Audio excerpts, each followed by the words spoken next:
morning, Colonels. It's Thursday, October 11th. I'm your host, Brandon Thomas, and here's the latest in sports news.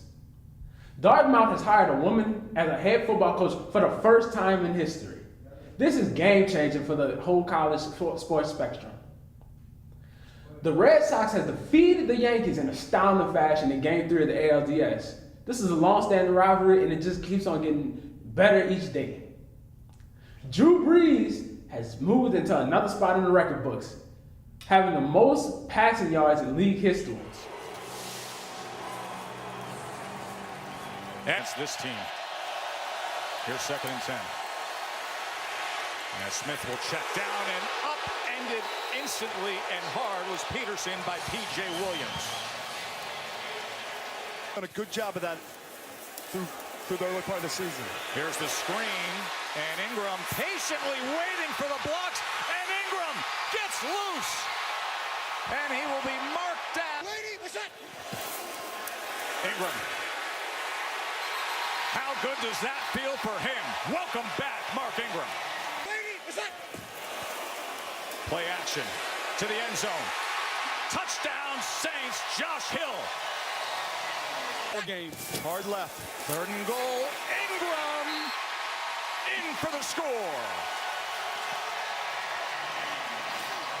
Incredible. Brees. Wide open. Wide open. And Smith, what a way to do it.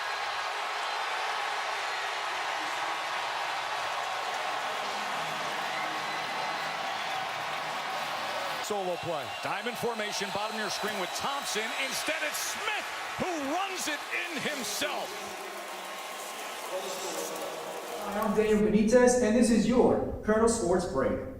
The U.S. Justice Department has charged 7 Russian military intelligence officers with hacking anti-doping agencies.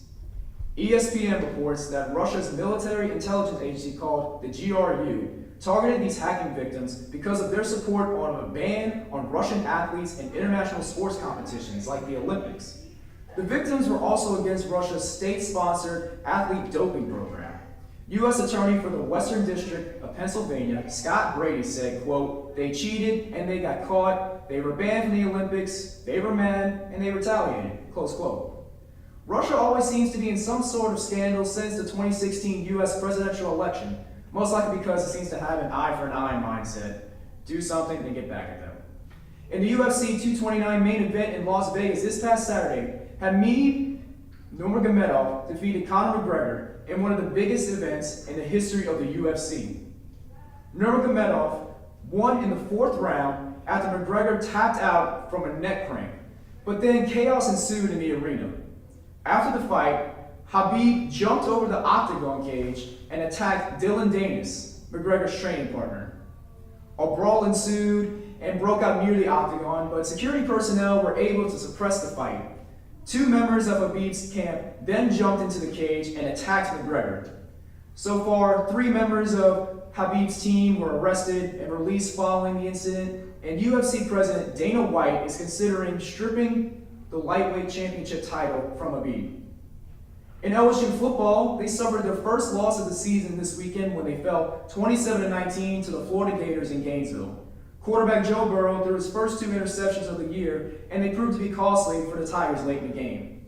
The Bayou Bengals return home next week for a pivotal matchup against number 2 ranked Georgia, in a game that could help determine the fate of the Tigers' SEC championship hopes and the college football playoff. In the NFL, Week 6 did not disappoint. The Carolina Panthers and the New York Giants played a thriller that ended in Graham Gano kicking an NFL record 63-yard field goal, tying Saints kicker Tom Dempsey in 1970. The Baltimore Ravens and the Cleveland Browns had a defensive battle that went into overtime and ended with the Cleveland Browns kicking a game-winning field goal. Good for Cleveland. Sunday Night Football was a Lone Star State showdown that ended with the Houston Texans kicking a game-winning field goal in overtime to defeat the Dallas Cowboys in a primetime audience. I'm Daniel Benitez, and this has been your Colonel Sports Break. Hi, I'm Tyrese Lee, and this is your Colonel Sports Break.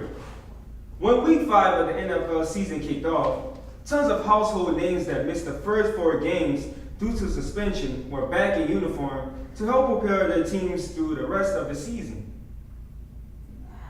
Saints running back Mark Ingram, Patriots wide receiver Julian Edelman, and Bengals linebacker Vontaze Burfict, most noticeably, all returned after serving 4-game suspensions for performance-enhancing drugs. Substance abuse was also a serious problem that caused key players to miss the first month of action. Cowboys defensive lineman David Irvin, Jets cornerback Rashad Robinson, and Vikings linebacker Kentrell Brothers all returned from substance abuse suspensions. Ravens cornerback Jimmy Smith and Raiders cornerback Darryl Worley both returned to the field after violating the league's personal conduct policy. Holdouts have been an ongoing issue for the last couple of years in the NFL, and this season surely hasn't been any different.